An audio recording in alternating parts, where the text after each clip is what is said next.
Saudara Kapolri Jenderal Listio Sigit Prabowo meminta maaf atas peristiwa kendaraan taktis Brimob Polri yang menabrak pengemudi ojek online usai demonstrasi yang terjadi di kawasan gedung DPR RI.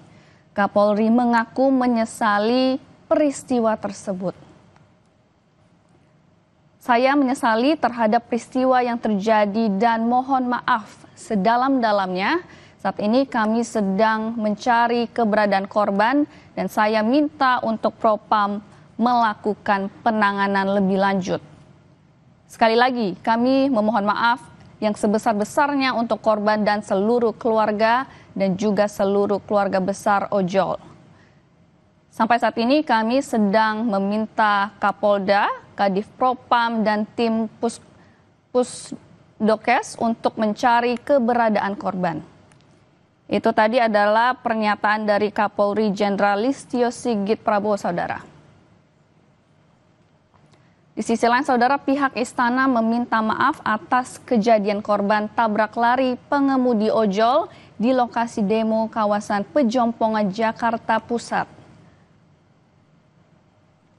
Menteri Sekretaris Negara Prasetyo Hadi meminta polisi untuk sabar dalam melakukan pengamanan. Mensesnek Prasetyo bilang, kami terus-menerus melakukan koordinasi dan kami secara khusus meminta kepada aparat kepolisian untuk tetap sabar dan melakukan tindakan pengamanan dengan penuh kehati-hatian, termasuk kami meminta atensi khusus terhadap kejadian tersebut. Dari tadi sore terus-menerus koordinasi dengan banyak pihak untuk memastikan semua situasi kondusif. Sekecil apapun jika ada kejadian, tentunya kita semua pasti menyayangkan dan tidak ingin hal itu terjadi.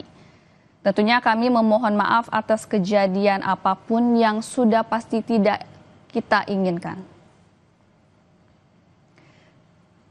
Saudara, kami akan segera kembali breaking news Kompas TV. Jangan kemana-mana.